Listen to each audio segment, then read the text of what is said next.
apa namanya, saya juga bukan termasuk istri yang posesif, noisy atau mau tahu urusan suami gitu, enggak. Karena kadang-kadang kan yang namanya laki-laki ya dia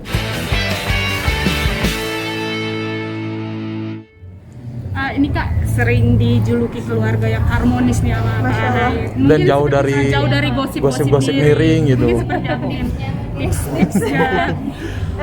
Sebenarnya yang pertama saling menguatkan aja sih. Yang namanya kehidupan ini kan pasti selalu ada ujiannya ya. Ujian itu datang dan pergi karena memang itu adalah inti daripada kehidupan.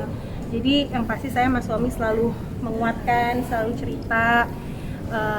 Ketika saya sedang bersedih, suami yang menghibur. Sebaliknya ketika suami sedang bersedih, saya menghibur. Jadi kita tuh tidak hanya ada untuk pasangan kita di saat suka saja gitu, tapi hubungan itu akan diuji ketika berada di sebuah kedukaan. Bagaimana kita bisa mengatasinya bersama, bukan sendiri gitu. Nah, ketika suami istri memang sudah, saya percaya gitu, yang sudah dijodohkan sama di atas bersatu dan kita saling dukung, apapun rintangan dan halangan ujiannya kita bisa menghadapinya dengan baik. Itu aja sih sebenarnya. Tapi kalau dibilang apa namanya, rumah tangga harmonis ya alhamdulillah gitu. Tapi pasti semua orang punya ujiannya masing-masing kan gitu. Itu yang menguatkan kita gitu, karena saling percaya, saling mendukung. Jadi kalau misalnya pikir untuk di dalam rumah tangga nih, cara menyelesaikan kalian, versi kalian seperti apa?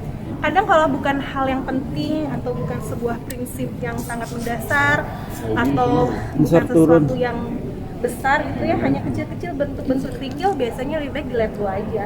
Namanya kan suami istri ya, kita harus bisa menerima kekurangan pasangan dengan apa adanya gitu. Jadi kadang kalau itu bukan hal besar yang saya rasa bisa diterima, ya sudah dibiarkan saja. Buat apa kita mempermasalahkan sering-sering hal-hal yang tidak perlu. Itu sih kuncinya sebenarnya, karena apa namanya, saya juga bukan termasuk istri yang posesif, noisy atau mau tahu urusan suami gitu, enggak. Karena kadang-kadang kan yang namanya laki-laki ya dia punya prinsipnya dia sendiri, cara pandangnya dia sendiri gitu. Jadi paling mendukung aja lah. Tapi kayak masalah hobi sendiri gitu dibebaskan juga nggak sih buat memilih buat aktivitas hobi gitu? Iya, suami saya sangat mendukung. Kalau saya lagi hobi satu misalnya tanaman, mendukung gitu, dihadiahin tanaman. Atau misalnya saya lagi senang, apapun yang saya lakukan sebatas itu menurut suami saya baik, dia nggak pernah ngelarang. Dan juga sebaliknya gitu kan, suami saya hobi yang lain-lain dan juga saya nggak pernah ngelarang gitu.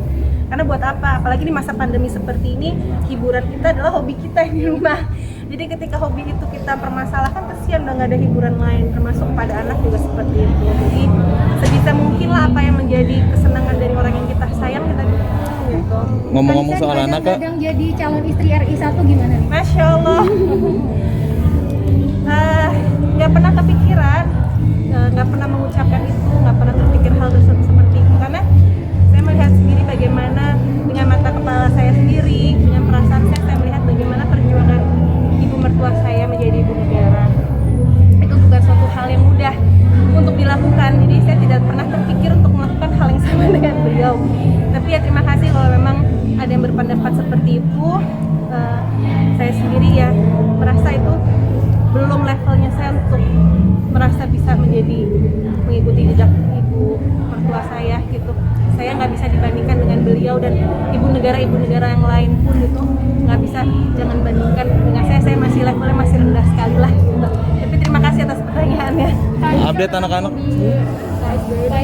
Oh iya, aku terus terang mudah-mudahan teman-teman juga senang ya ikut melihat bagaimana Bapak menghabiskan masa tuanya dengan hobinya yang tertunda.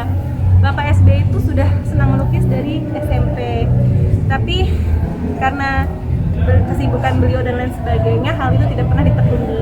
Ketika sekarang sudah punya waktu yang cukup luang dan sudah masa pensiun, apalagi ketika setelah ditinggal Ibu Ani, beliau harus selalu mencari kegiatan-kegiatan yang bisa mengisi hari-harinya.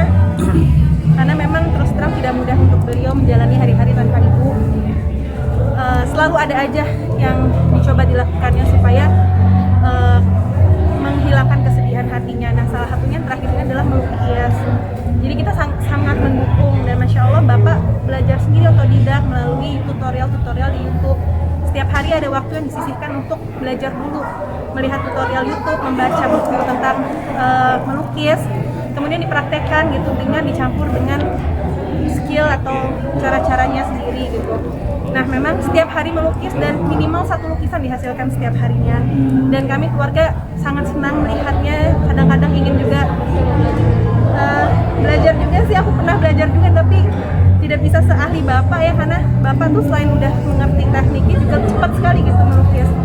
Jadi kita juga kadang-kadang pengen berbagi juga dengan yang lain tentang apa yang dilakukan bapak, karena menurut saya juga bisa menginspirasi juga yang lain-lain bisa mengisi waktunya di masa pandemi dengan hal yang bermanfaat, dengan lukis, apalagi yang sudah sepuh seperti bapak ya, bisa menjadi salah satu alternatif. Dan saya rasa hasil-hasilnya untuk kami keluarga sih bagus gitu ya, jadi kami ikut happy gitu ngeliat, kami sebagai keluarga seneng gitu ngeliat Pak SBY happy melakukan satu hal. Memang Cucu-cucu lukisannya diajak juga nggak sih buat dilatih juga? Almira, Cucu-cucu Ke anak-anak ya.